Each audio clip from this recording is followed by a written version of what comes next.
Hello, everybody. Welcome. Thank you for joining me and for listening. Thank you for your attention. Thank you for being human in all the beautiful ways that you are human.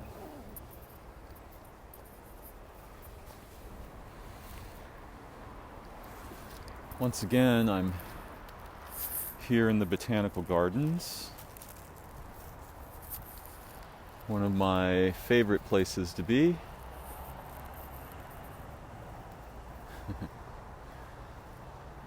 With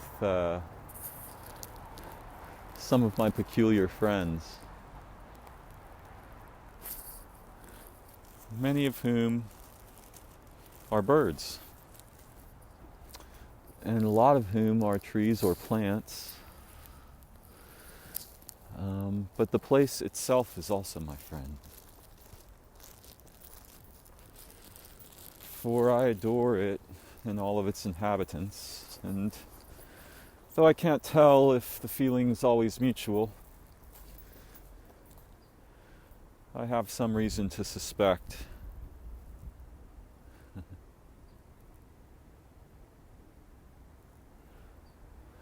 that love is very nourishing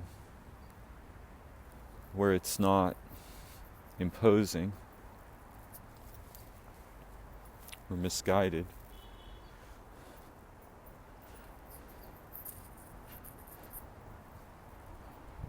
And thus is probably easy to share.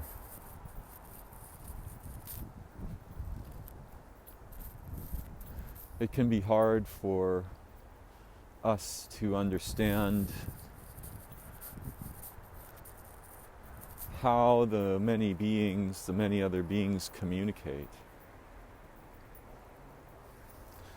Since most of us become quickly used to language when we're children. And I think before that happens, we participate in some of the original languages that perhaps language isn't the right word for. Let's call them ways of communicating.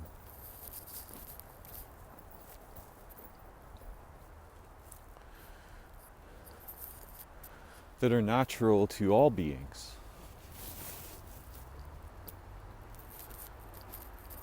From what I've been able to glean and from what I've been shown,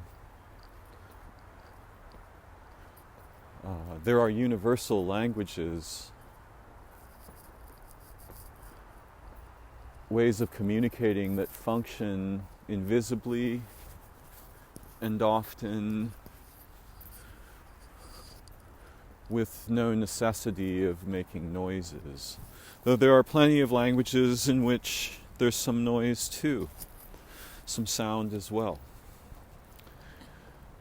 The sounds of the wind in the leaves of the trees and plants.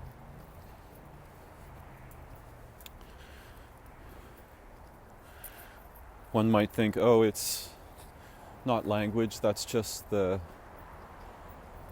wind disturbing the structure. But the wind itself can be understood as a being, not merely a force.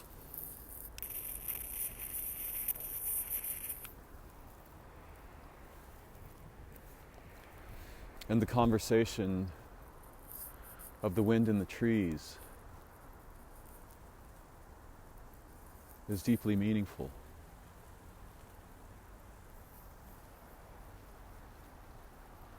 To one who's oriented to learn and remember and understand it. Which is to say, to participate in it.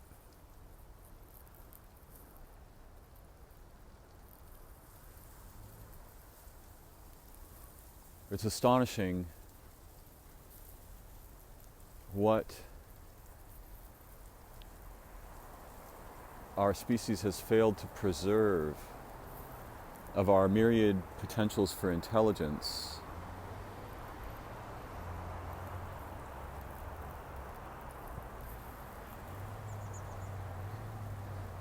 that are natural to us in infancy, and that we use to acquire the very structured ideas that deprive us of them. And I'll be talking more about that a little bit later.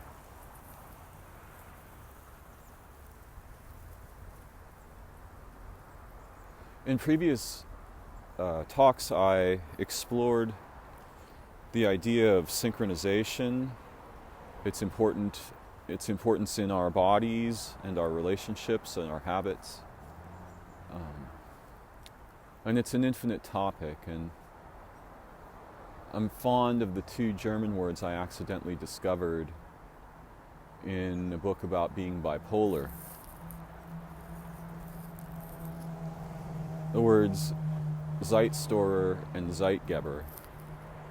And a Zeitstorer is something that tends to interfere with the harmony of synchronizations that are important for our health and well-being and happiness and awareness. These are Zeitgebers. These are Zeitstorers, things that damage the synchronization. And the Zeitgebers are things that return it or enhance it or re-synchronize it. And last night I was exploring the idea that some of our myths may have captured aspects of this issue without us being aware of it. Particularly the vampire and the werewolf myths, but also the zombie myth.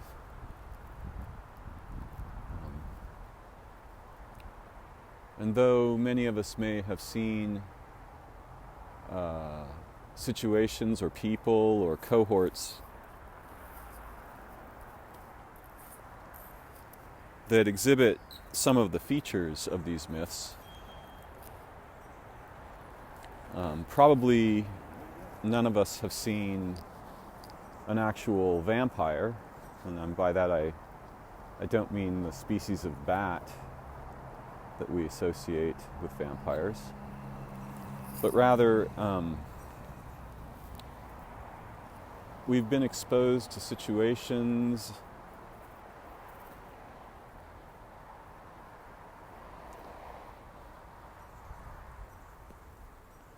sorry, one moment. Having a little adventure here. There we go. Yeah.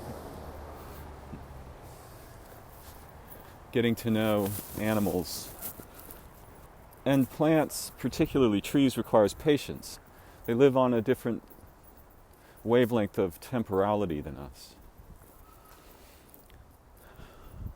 And their imperatives are different from those we might most easily sense or derive.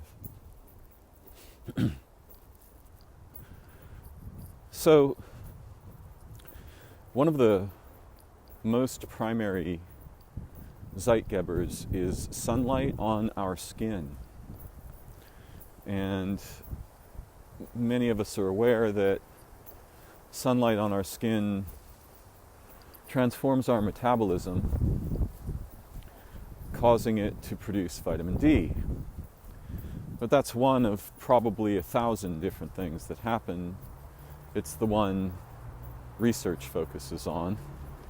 Get sun, it's good for vitamin D production. Well, sure, it's not entirely untrue, but that's not even the beginning of the story, and it's entirely misleading if we think that's why we need sunlight on our skin.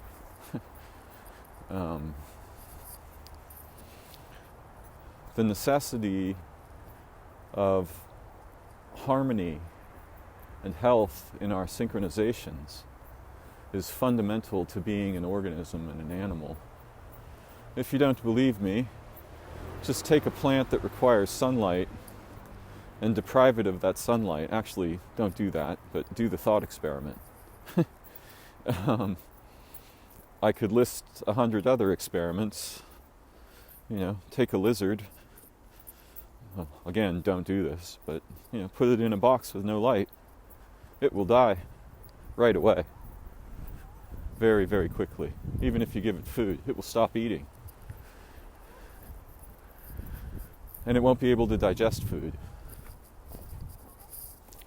So there's a lot going on with sunlight. And in our modern circumstances, many of us, we wear clothing all the time. Where I live, it's often chilly, even when it's sunny. And there's no good place for me to easily expose my skin to the sun, and for many, many years I didn't. Much. Of course, my hands and my face, but where we really need the exposure is on the large skin surfaces. Our chest and abdomens and backs and arms and legs. And that one change will change the animal we are. We are a changeable animal. And this should be obvious, because instead of being largely endemic to a specific place that is friendly to our animals we go everywhere in the freezing cold, in the burning heat, under the ocean, up in the mountains, down in the valleys, in the deserts, in the forests. They're humans.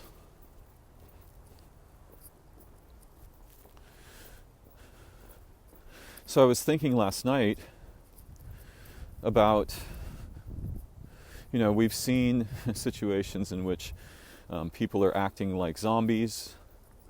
Maybe people are acting like they go insane and become like mad dog people in the night. And we've certainly been around people and definitely situations that are vampiric in the sense that they suck. Literally.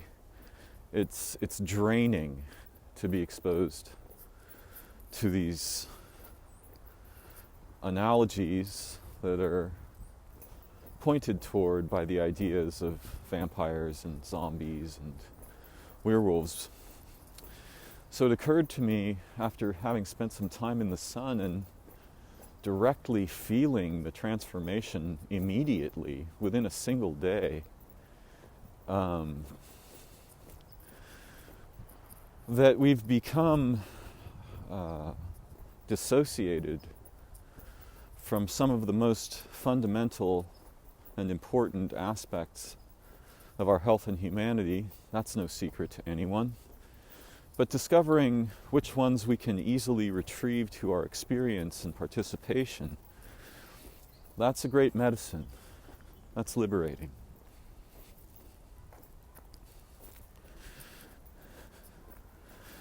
So I was musing last night that our ideas about vampires and zombies and werewolves might actually be about something real. And I'll leave aside the questions around where these myths particularly come from and whether or not they may represent the vestiges of knowledge that was lost to us.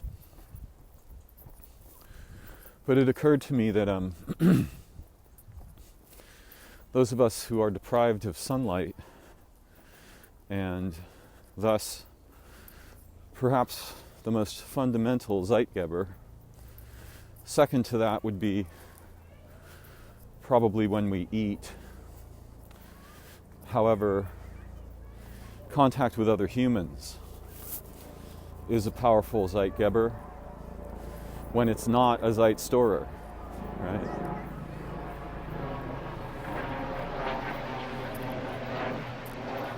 In contact with machines is a profoundly powerful time stealer, Zeit storer. So I was thinking, in our modernity, we're all walking around wearing clothes all the time, not getting sunlight. This may cause our species to branch because we can be transformed while we're alive. And one of the branches is those who are deprived of sunlight.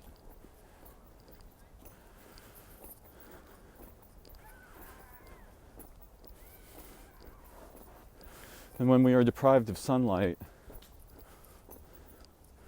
the heartbeat of our circadian rhythms goes awry, and other rhythms that we don't even have names for go out of whack. I wonder what it would be like if they were in whack. Would that mean they were whack or wacky? In any case, I just thought, maybe these old myths about vampires and zombies and werewolves and such, these are encodings of lost knowledge about what happens to us when we leave the world of the sun and we don't get sunlight on our skin. And so we become then sensitive to the vastly more subtle rhythms of the nocturnal world, the moon, the stars, space-time itself. And there's lots of reasons why people can't sleep at night, not just one. Not all of them want to, but many of them would like to. Most of us, probably.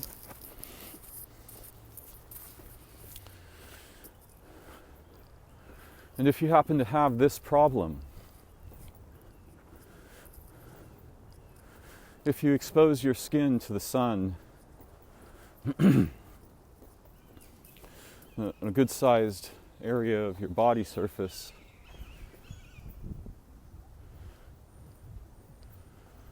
for 20 or 30 minutes early in the day.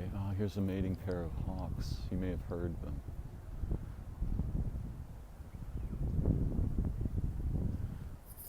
If we expose our skin to sunlight for a good 20 to, more time is better, but of course don't get sunburned. Early in the day particularly, in the morning, but any time in the day is better than, no time. You will immediately notice changes very quickly in all kinds of things, including your digestion, when you want to sleep or be awake, your capacity to sleep deeply, your dreaming, all kinds of things.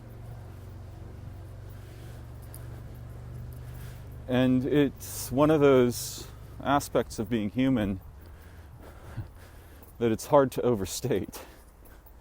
We desperately need to be in sunlight. Our skin produces all kinds of different,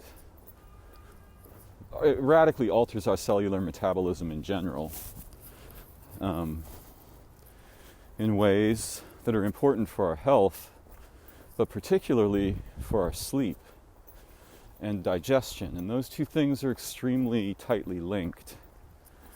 In order to understand how important these synchronizations are,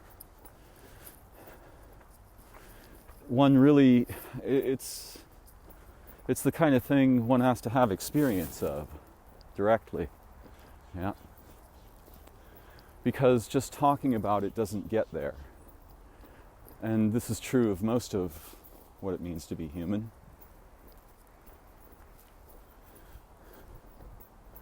So if you have trouble with your sleep or digestion or other aspects of your health and you're not getting any sun on your skin in a big way throughout the day, I hope you might experiment and find a way to spend 30 minutes or longer in direct sunlight, getting that on the surface of your skin, particularly your torso, arms, and legs. I'm going to pause here for a bit while I get some sun, and when I return, I'll begin to speak about today's topic, our mind. So now I've had some sunlight, a very rare thing for me to get on my skin, and some meditation. I've been a student of the Rinzai Zen tradition for a long time now, since my late 20s. And I've found that practice to be profoundly nurturing and helpful in my life. It can be a little more difficult for people who enjoy what we usually think about as intelligence. People who think a lot, turn problems and ideas over in their consciousness regularly or constantly. And I've often considered the irony that while adult humans are quite concerned when their infants fill their diapers and change those diapers, hopefully pretty quickly,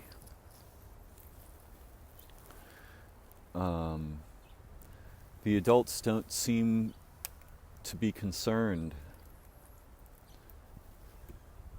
about having the same problem in their minds. And so most of us throughout our lives, we have no idea. The idea of cleansing the mind doesn't occur to us. And even if it did, we might not be sure how to proceed. I'm not a big fan of labels and badges and such, so I don't consider myself a Buddhist. And it always seemed a little ironic that the people concerned with cutting through the mind would have a label for that. But it's no problem and doesn't disturb me, nor do I react against it. I just don't really take it on in the same way that I don't really take on the label of healer or shaman, therapist, though I kind of like the idea of being someone's friend or companion. In any case, many of us have little or no experience with cleansing the mind, washing it off. And it really gets extremely dirty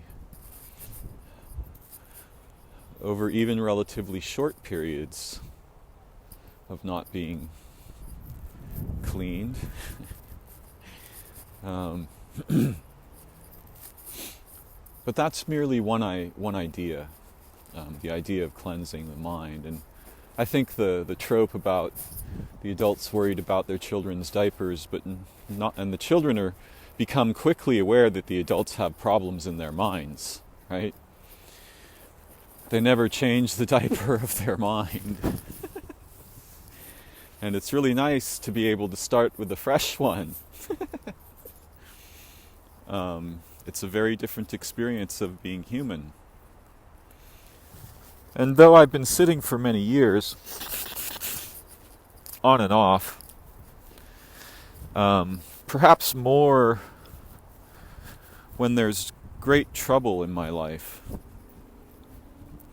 I'm more inclined to return to my practices at such times, for they provide a supportive basis for me to try and work with things that otherwise seem really unworkable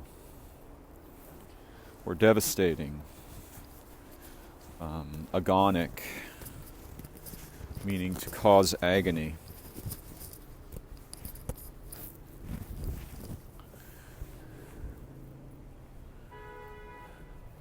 A couple of times it's been incredibly important to me to have the practice of meditation. And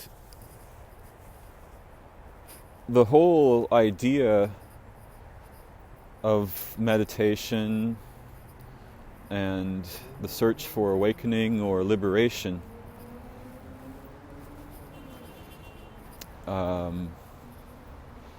these traditions emerge from the discovery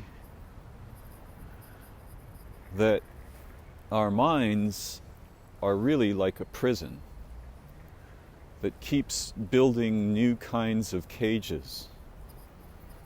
And most of us are unaware of this because we've spent our entire lives building those cages and reinforcing them and fighting over them and arguing and making demands and assertions and declarations and so on.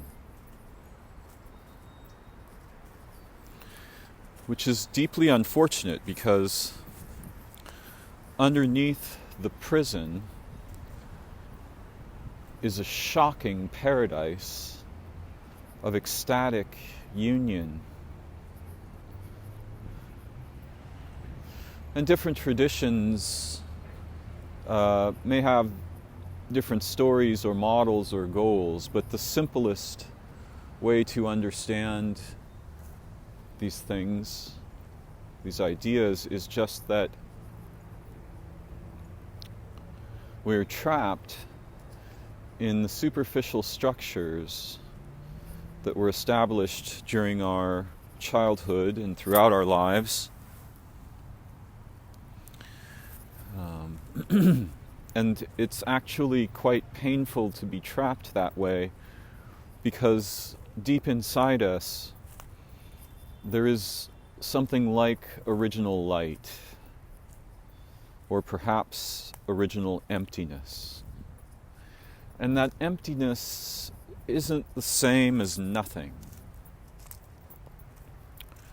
Though it's often referred to as emptiness or void.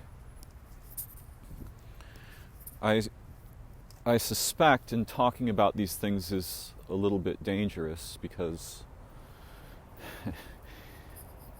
already we're stuck in language and concepts, and I don't want us to get stuck there, but I'm willing to take some risks. So whatever is meant by this idea of void or emptiness, original nature, true nature, these ideas, as I understand it conceptually, and that's an entirely different thing from understanding it directly, experiencing it, participating in it directly. The void and the emptiness refer to the transcendent fact that there are no static beings, that everything is transforming. In the Heart Sutra, Avalokiteshvara is talking to Shariputra and says, Shariputra, all things are essentially empty, not born, not destroyed, not stained, not pure, without loss, without gain. All 5 skandhas, the sensing domains, are empty of structure that persists. Right. They are an intimate dance of infinite transformations.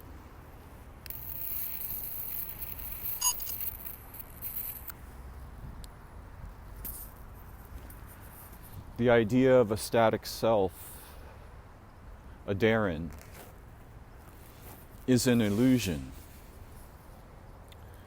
And it's the kind of illusion that's not dissimilar to some of our technologies which have captured some of the features of our consciousness. If you just keep flashing an image and you keep speeding that flashing up, the image appears static. Our computer screens and phone screens and so on, they have what's known as a refresh rate, which is how often the surface is redrawn, either line by line or pixel by pixel. And so the images that we see on our phones, they're not like statues or photographs, actual photographs. They're actually an illusion caused by the way that our visual senses and nervous system and brain and so on process information or stimuli. And so when we're looking at the television and we see, for example, an image of a person, what's really going on is quite bizarre if we were to understand it. Either the screen is being drawn line by line so quickly that what appears before us is a static image, or pixel by pixel. And it's a complex thing. And there's lots of fascinating things to learn about that. But we keep refreshing ideas and concepts and beliefs and feelings while we're awake. And so we believe in a separate self.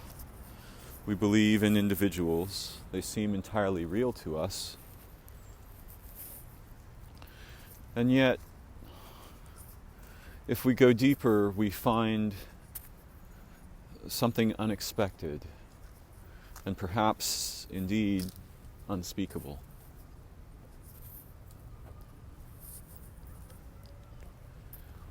Though those who have experience of this essential nature, this emptiness, they can play around in language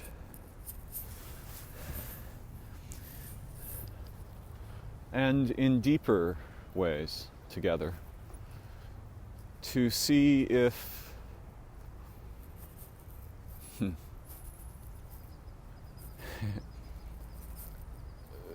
someone is experienced with this non-thingness.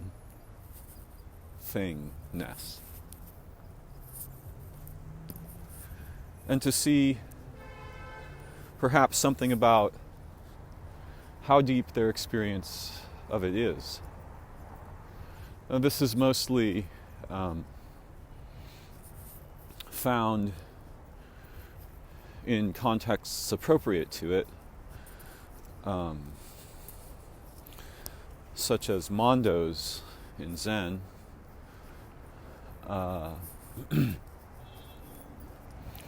This is a peculiar kind of exchange, often between a teacher and a practitioner.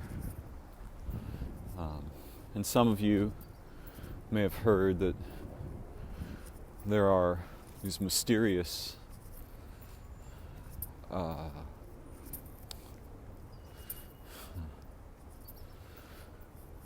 sayings called koans, which I think means public case.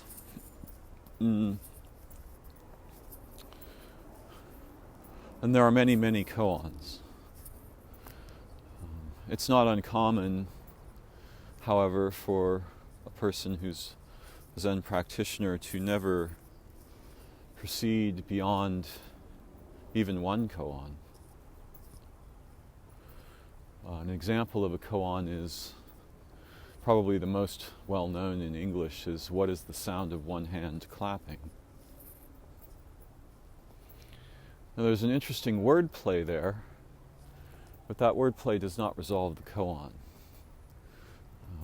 The wordplay is what.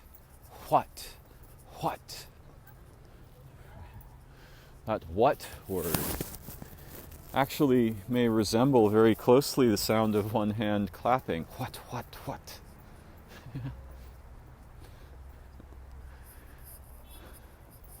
And there's, something fun to play with there.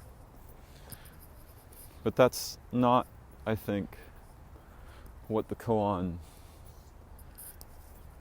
points at.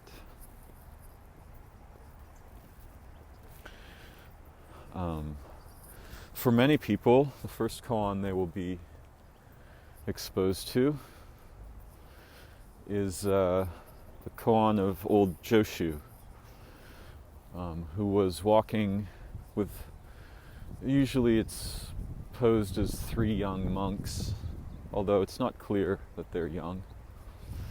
And they're up ahead of him a ways on the path, and Joshu was a kind of a magical being in a sense, though Zen tradition might frown on saying this. But it was said that when he spoke, little lights glistened and sparkled around his mouth.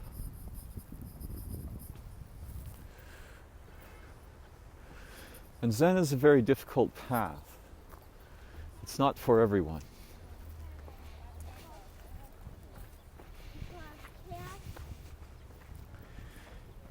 So they were walking, and the monks were arguing a bit, for they had come across a sort of a wild dog, maybe a kind of mangy animal, and where they lived, such animals were conceived of as disgusting or pests. Perhaps the way that Americans might think about rats. Some Americans, not all of us. The rat people are dear to my heart. The mouse people, all the living beings. In any case, the monks were arguing about the dog, and it's a sort of tenet of Buddhism that, and I may get this wrong. I'm an amateur here, though I've spent a great time in reflection and study and practice. But there's a tenet that all beings are completely endowed, fully endowed with true nature, the original light, or the emptiness that sings. And so the monks were looking at this dog kind of in disgust and thinking, well, this is surely a creature whose karma must be very tangled and grim, to be born into this form and to have to live this life. Who knows what they were thinking? But they were arguing about whether or not the dog had Buddha nature. And so the koan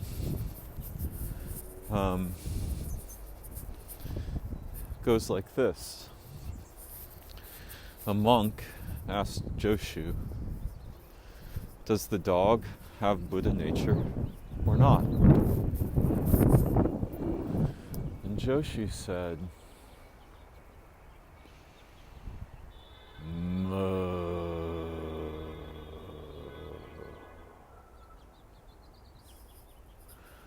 Moo. Which isn't simple to translate, to put it mildly, but on the surface it means no. Now at other times, apparently, Joshu answered the same question, yes. And he may have given other answers. But at that moment when Joshu said, moo, one of the monks awoke and was liberated. And what does it mean, was liberated? What does it mean, awoke? It can't be communicated in words, I don't think. But essentially, it means to see through the mind, to cut off the mind road, and directly experience and embody one's original nature, which is no nature at all.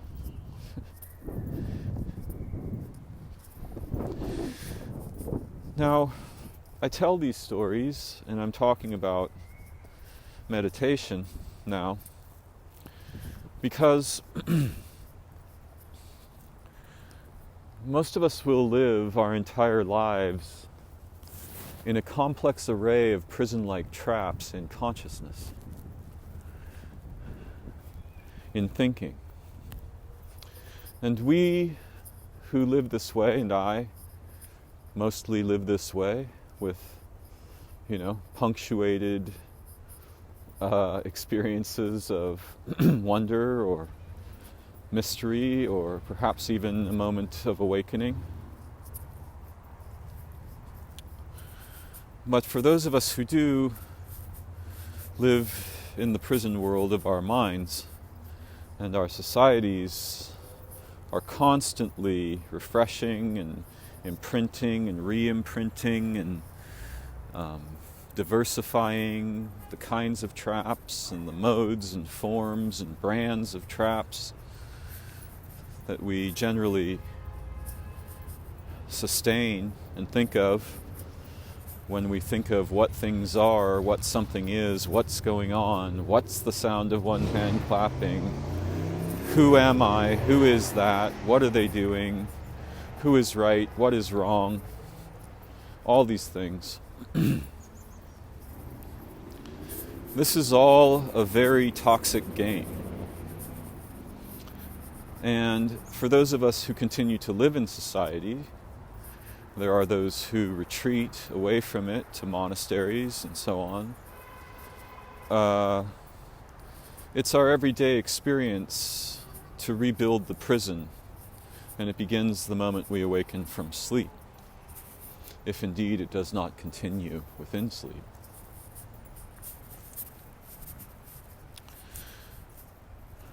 A mind is a many-layered thing, and we moderns acquire stratified layerings of concepts and words and models and theories and ideas. And while it's not my intention to say we should throw all of that away, it is my intention to say that we should have the opportunity to cut it off and see beyond it and see without it, to be renewed, to be reborn, to be refreshed, to emerge from sleep like an infant on his or her first day.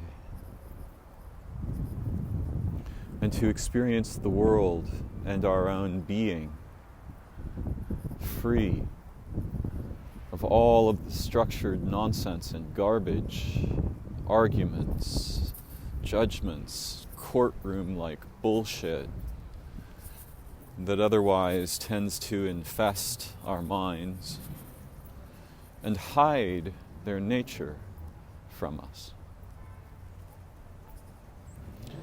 We should all have that opportunity if we wish to pursue it.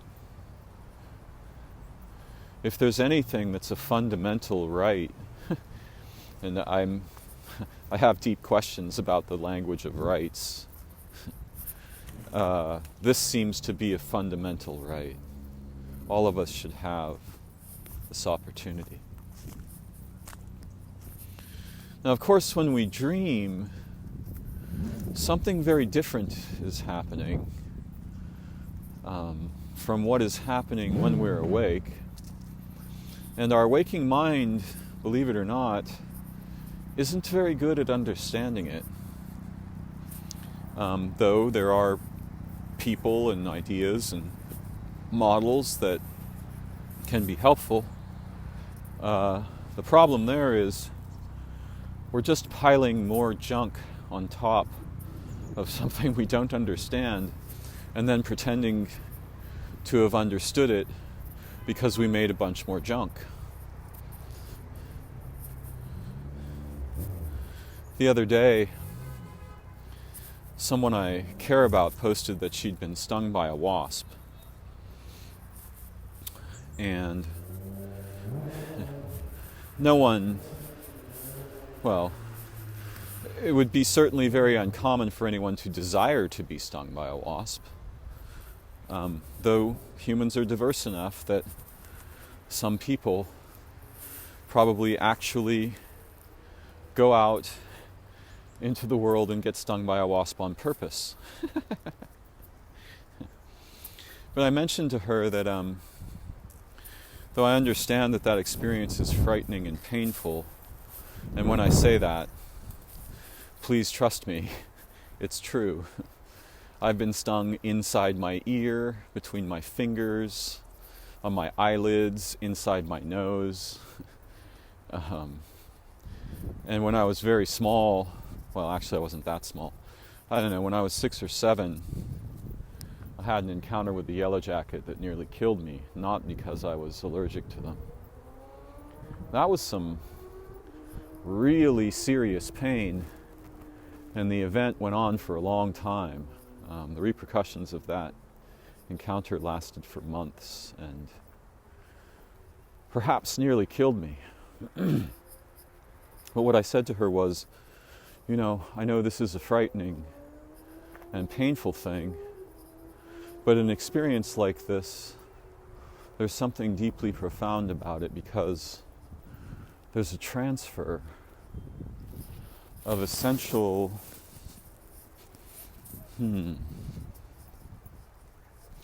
well, there's a transfer of substance, right? The venom of the sting.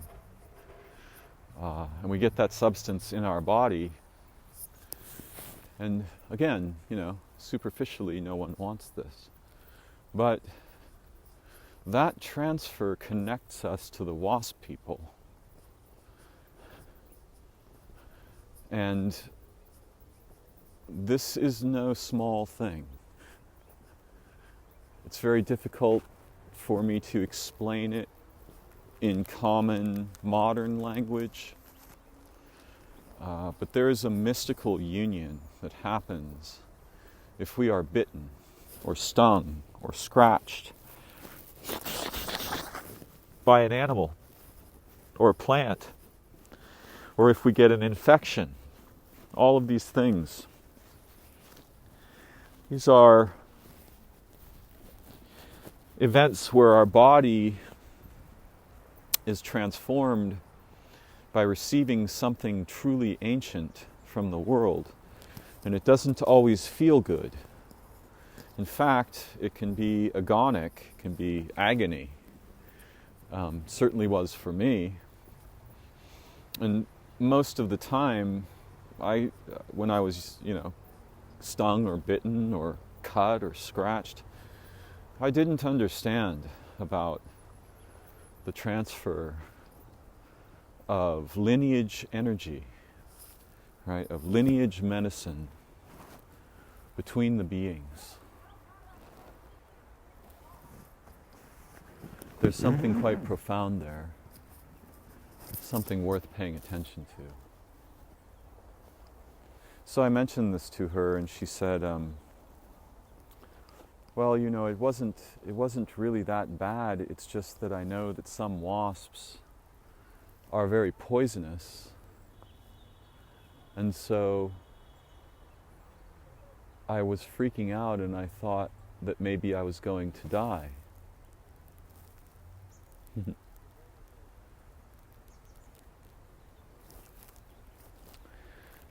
And I said, you know, that's a common experience during initiation or ceremony. The death fear comes. And this is the great barrier to awakening. And this I know firsthand in my own way, for I have faced it, and in my own way failed. Well, perhaps I partly succeeded and partly failed. But the waking mind associates liberation with death. It just seems like death. And this isn't always the case, right? Each person's path is unique and their experience is unique. But it's very common, for example, when people are in a sweat lodge, that it becomes very clear to them that they are mortal right now, and that they may not live through this. And very brave men and women can be reduced to panic-stricken terror in a ceremonial situation, such as that which occurs during a sweat lodge or a sun dance and other kinds of ceremonies.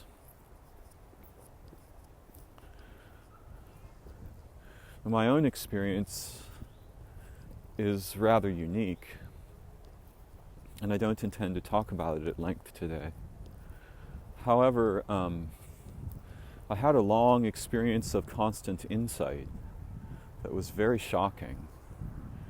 And each day I felt that I could barely survive it. And some days it tried to knock me out.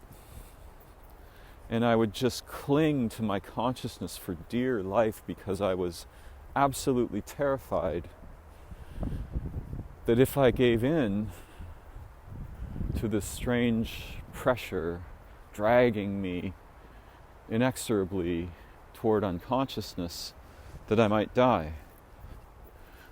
And I regret that. And I've had other not dissimilar experiences where the sudden onset of an extreme transformation of awareness caused terror. And it's not our essential nature, I think, that feels this terror. It's the structured prison that we identify with as our minds.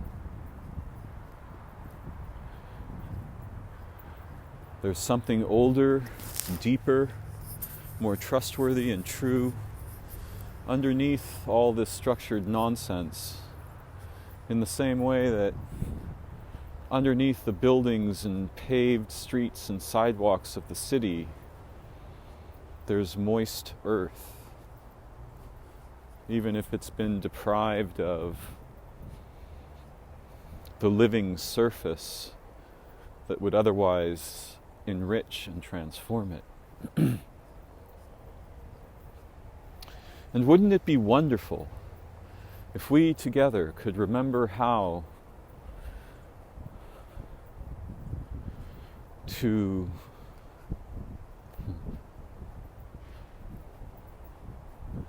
efface the many-layered fictions of our common waking consciousness, to demolish them and see what the nature of seeing is actually about. And of course, in this language, I mean inner seeing, knowing, awareness, enlightenment. So when you hear people talking about enlightenment, they're generally talking about cutting off the mind road, the experience of cutting through the mind, the experience of undifferentiated awareness, unique to each person nonetheless, that is buried beneath the layered strata of language and ideas and models and concepts and measurements and all of these things. Now, of course, in our common lives,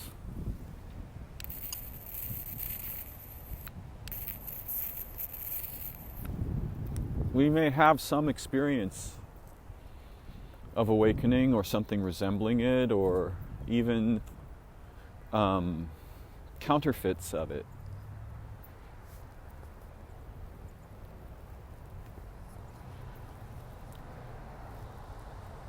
Those of us who've experienced orgasms, for example, are aware, at least, that we have this propensity, we have this strange capacity of ecstasy, sudden, uncontrollable ecstasy that overwhelms everything. And for a moment, we're gone from ourselves. I think in the French language, or at least in French thought, orgasm is sometimes referred to as the little death. What is dying? Well, one of the things that certainly disappears during an experience that extreme is thought. The ecstasy overwhelms the thinking mind.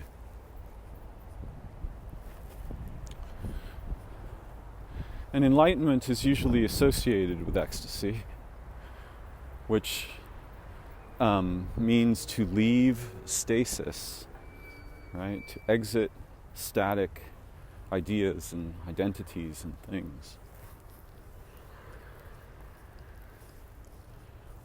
And so, because we all have within us a memory, in a way, or perhaps a living forest, a living essence that was there before the cities of thought and language and identity and ideas.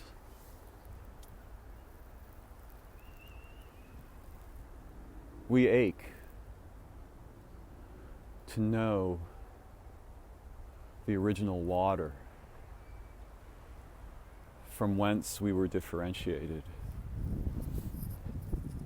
And we're thirsty for this water all the time. And trapped in the structured mess of the waking mind, we can be sold things that vaguely resemble it. Intoxications, drugs, alcohol, cigarettes,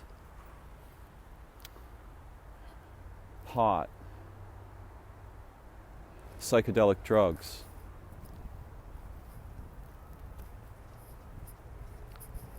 And some of these things, in certain circumstances, with some people, in some situations, could actually be medicinal,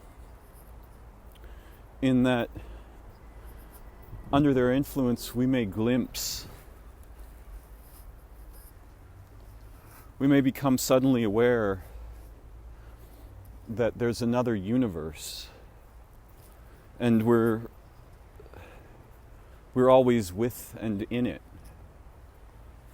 But ordinarily, it's inaccessible to us. And that hint can be very powerful. But even though almost everyone will become aware of this to some degree under the influence of, say, a psychedelic drug like mushrooms or LSD, very rarely is it true. It's a rare thing for us to be equipped to make intelligent use of it, or that's too utilitarian. To follow the hint rather than the drug. So what more often happens is that people become inclined to associate the drug with ecstasy. Of course, ecstasy, we actually have a drug called ecstasy, MDMA. And that association's quite dangerous if our actual hope is to awaken. And this is why there are very few Enlightenment traditions that would promote or authorize the use of such drugs. And I'm aware of many stories about this. There was a story of a man who went to a Tibetan monastery and had taken LSD in the night, and one of the monks there appeared in his awareness over and over again, and he could sort of half participate in that monk's awareness. And later, the next day, the monk came to him and said, "What are you doing?" And he said, "Well, what do you mean? I saw you last." He said, "I know you saw me. What are you doing?" And he said, "Well, you know, I was using LSD because it could help me see." And the monk said, "No. You're completely confused. You've got this all backwards. Don't do that again. And don't do that here." Now, this is a specific circumstance, and there are many other kinds of circumstances. But the monk's awareness was so open and refined and clear that what the Western guy was doing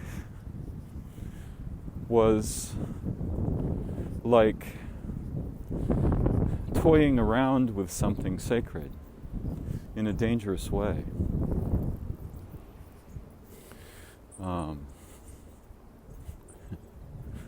You know, a man who I don't yet know on Facebook, an indigenous man, was telling some stories, and he told stories of a man with a great power of knowledge, great awareness, deep awareness. And people came to him and they would bring him gifts because when there's an exchange, there's a transfer from both sides, right? The wasp that stings me, some of my being and body goes with that wasp, and the venom stays with me, perhaps. But it's also in the wasp, and so in a way, now we are going to always be together. So often there are offerings before someone asks for something, before someone asks for something powerful. In any case, they'd bring this old man some gifts, and they wanted to ask him some questions. And they asked him, and this isn't my story, and I don't understand it, it's just one I've heard and it's useful. But they asked him, because he knew something about lightning, where would lightning strike next? And he said, it's not a very good question. You're being nosy. You're trying to test my powers, and that's not the right kind of relationship to have with knowledge or with power. Right? It's not there to be tested. So maybe you should ask something that you yourself can learn from, or that is important. Now this is my paraphrasing of the story, and the story goes on. And again, it's not my story. Although I think the man who shared it was sharing these stories with the idea that they would be preserved and shared. And see, this is the problem right here. The waking mind is very interested in grasping, manipulating. It wants commodities. It likes tests and courtrooms and analyses and measurements. It wants proof. But proof, to seek proof of something, is quite often a purpose estranged from understanding, awareness, and intelligence. And this very old man, who I think was Anishinaabe, was aware of this problem and immediately saw through the mess, right, that was about to be made. And testing or proving a power is a dangerous thing, because something that's authentically sacred has to be protected. Mm-hmm. It has to be distinguished from the structured layers of nonsense and rationality and logic and so on that actually kill it off. Those imperatives are what evict our deepest essential awareness. Most often. Again, none of these things I am saying are absolute. There are exceptions.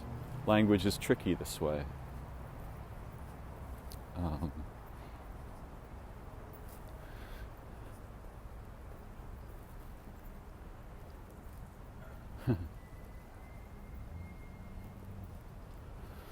So, we think we have minds. What are minds? What are these things? Are they things? How did we come to have a mind? The mind that we experience while awake, the mind that is drawn to the many counterfeited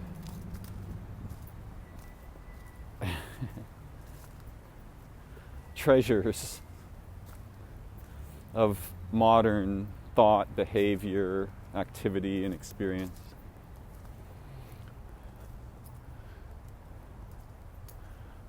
What is a mind? For most of us, our experience of this will be very limited.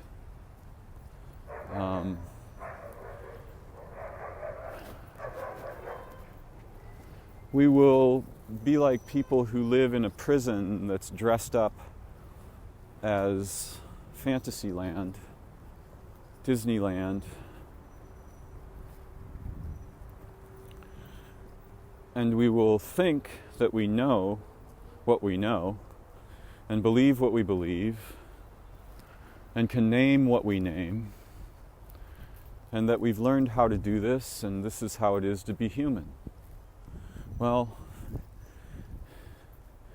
if having just the tiny joint at the end of your pinky is what it means to have hands, that's what most of us will come to experience as having a mind. Whatever a mind might be, it is profoundly mysterious, but what I wanted to touch on in this talk today was the precedence of dreaming and memory. Now, surely if you have no memory, you will have nothing like a mind, as we understand it. And you won't be able to structure the flows of awareness into static forms. Now, if we were able to suddenly stop doing that, to cut off the mind road, to see through the mind into our original nature, which is no nature, then we would all understand, right, that this fantasy game, which is very addictive and profoundly compelling once we become involved in it, is a trap. And it's a trap that leads to endless kinds of ignorance that masquerade as intelligence. Now, someone who has seen through the mind can use the capacity for structuring consciousness with great freedom. And this is prodigy. Right? And many of the people we revere as prodigies found their own way either to see through some aspect that would otherwise trap them and gain specific kinds of liberty, or they saw through the whole thing and gained what we might call, true liberation.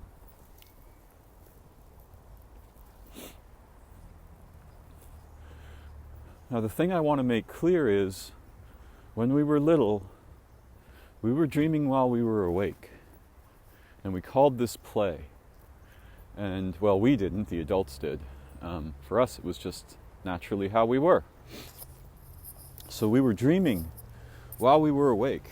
And I've had this experience, and it's really something as an adult. It's provocative beyond my capacity to convey here. But what happened is, in the daytime, we would be imprinted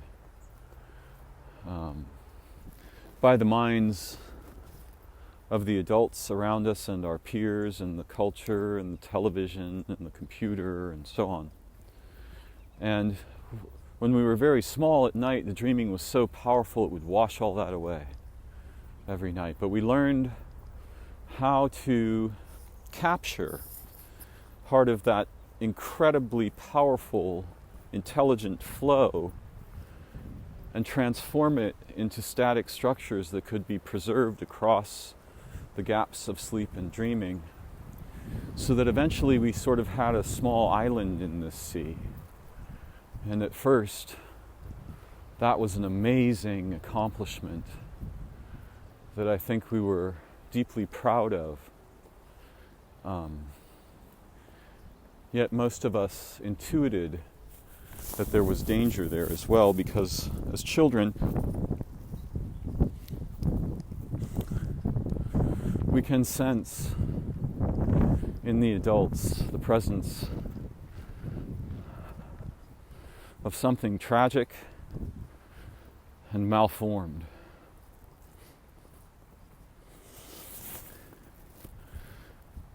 So as time went on, that little island became a city, and eventually much of dreaming and imagination and play was evicted from our waking consciousness. And we still have the faculties within us. We still want to play and have adventures and learn and grow. And that's beautiful. I'm all for that.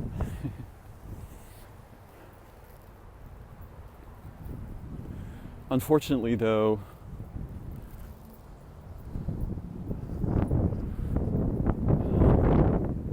and again, there are exceptions all over the place.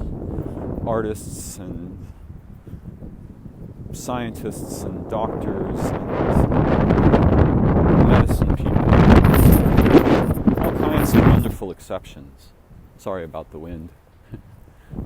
Well, sorry about the noise, actually. While there are many exceptions, nearly everyone has been mostly evicted from the dreaming world that is natural to our being as humans. And I think thousands of years ago there was still something of this going on, but it was much more gentle, not as pervasive, and it had reverence for the aspects of awareness associated with our deepest natures and dreaming. I don't have a better word than dreaming.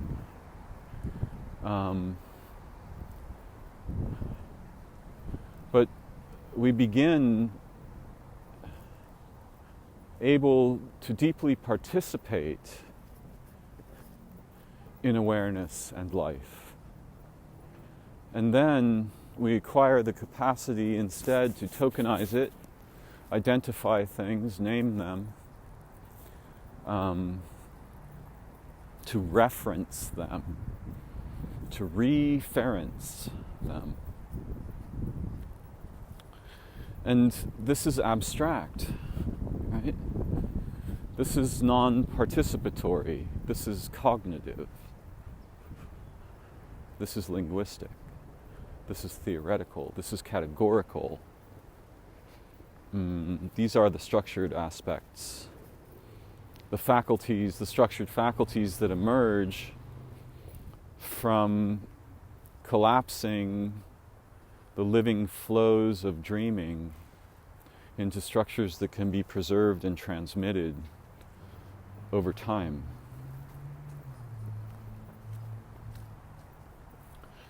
Now, these topics are very deep, and it was my goal today to broach them in a way to spark some interest in them. And I still have much to learn and understand about these matters, but I am fascinated by the story of what happened to the dreaming way as we became enlanguaged and enculturated. You know, many people will say things like, oh, well, your imagination you had when you were a child, you know, you'll grow out of that. That's not true. That's not right. Something else happens.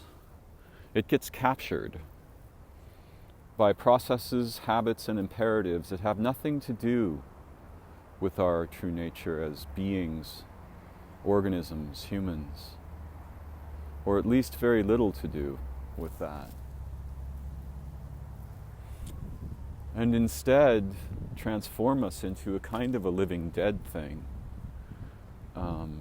in the sense that nearly all of the faculties that would otherwise be naturally available to us, including things we consider impossible, things we've called psychism or telepathy or prophecy or medicinal empathy, co-feeling, to know another being from inside that being rather than from within a structured mess of concepts and language and identities. To travel anywhere without moving. To move our awareness in time. To transfer our awareness to other beings and bide with them, go with them. Beings like lakes and rivers and mountains and stars and worlds. All of these faculties belong to humans, but they cannot survive the decimation that occurs when the dreaming flow is captured, structured, and preserved as tokens and references. Or rather, they survive, but like an exile, they are found when we dream. And there are other ways of having awareness while we're awake. There are various kinds of trance, which is a way that we can use to penetrate the structured strata of our otherwise relatively deadened consciousness, awareness. There are many ways. For those of us who awaken the passionate desire to see through the mind, we have a beautiful and compelling quest to pursue. And we can help each other in very profound ways, though the quest can also be pursued alone.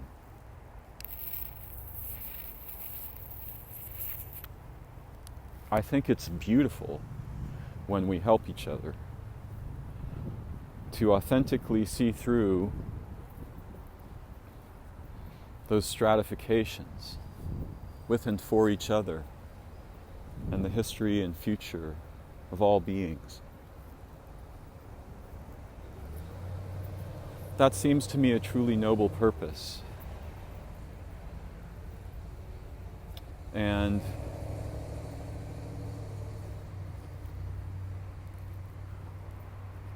I am passionately hungry.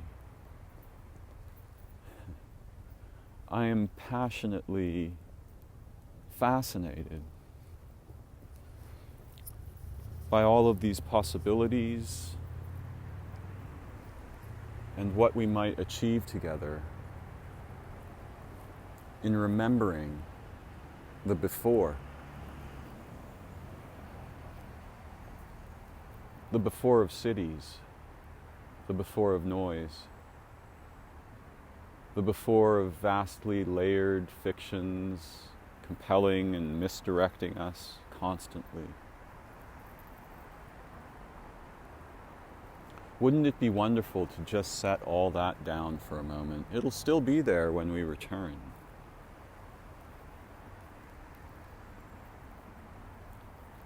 Again, however, if we proceed in this quest, we will probably come face to face with the terrifying fear of death. Because the waking mind is like a distinct being and has its own imperatives and purposes. And they're very momentous. They have a lot of momentum.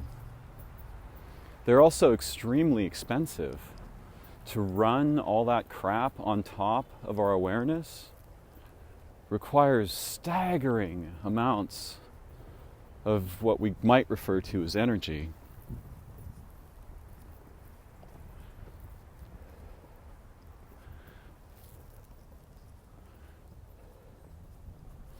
Much in the same way that our cities and computers and all of these things,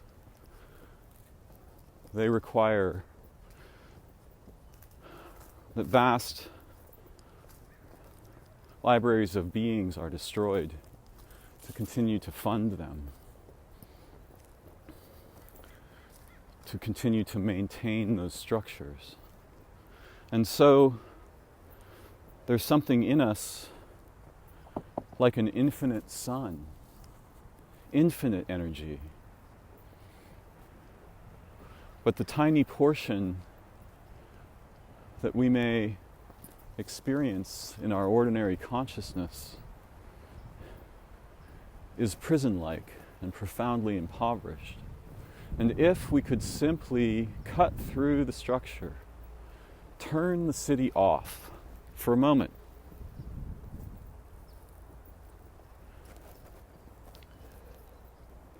we would have so much awareness energy that things that had seemed to us impossible or incredibly unlikely would now become commonplace. And I know this firsthand. It's not a theory.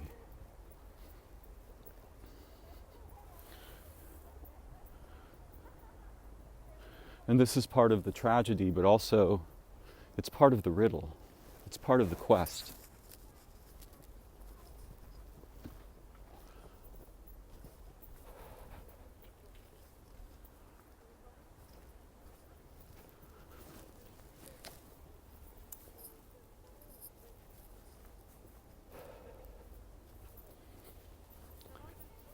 It's fascinating that we come to human birth endowed this way, like a bird with 1,000 kinds of wings,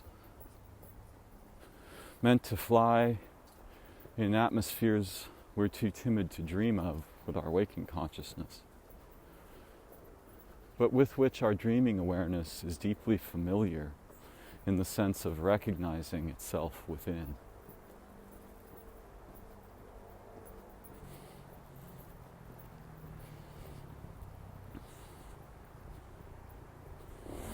I hope for all of you that you may have the opportunity, or perhaps that you may embark upon the quest to see beyond the minds our cultures have assembled in us, and that most of us thereafter work very hard to improve and preserve. Of course, what improvement means is, in this sense, somewhat confused, because real improvement would mean liberation from the tool-like, utility-like aspects that dominate our waking awareness. The same is true of language. These things are supposed to serve us, but if they dominate us, we become their slaves. And now our tools have us, rather than we having tools. And when that happens, we're lost to ourselves and each other. We're trapped in a very peculiar way that's surprisingly difficult to step out of.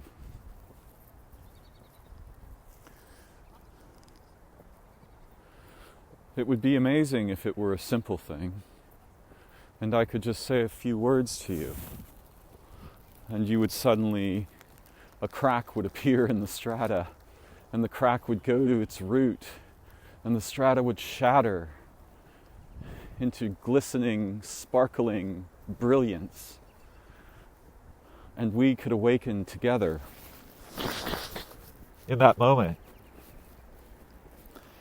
in wonder and anamnesis, in awe and beauty.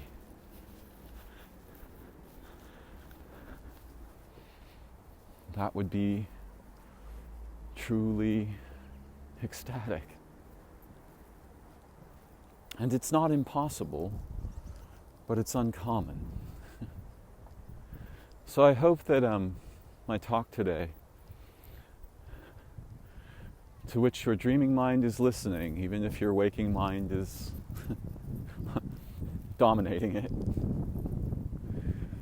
may be helpful, may be nourishing, and that together we can continue on the path to seeing beyond the waking mind and deeply into its origins in history and the development of our species. Thank you for joining me. It's an honor and a privilege to explore these matters together. Bye-bye for now.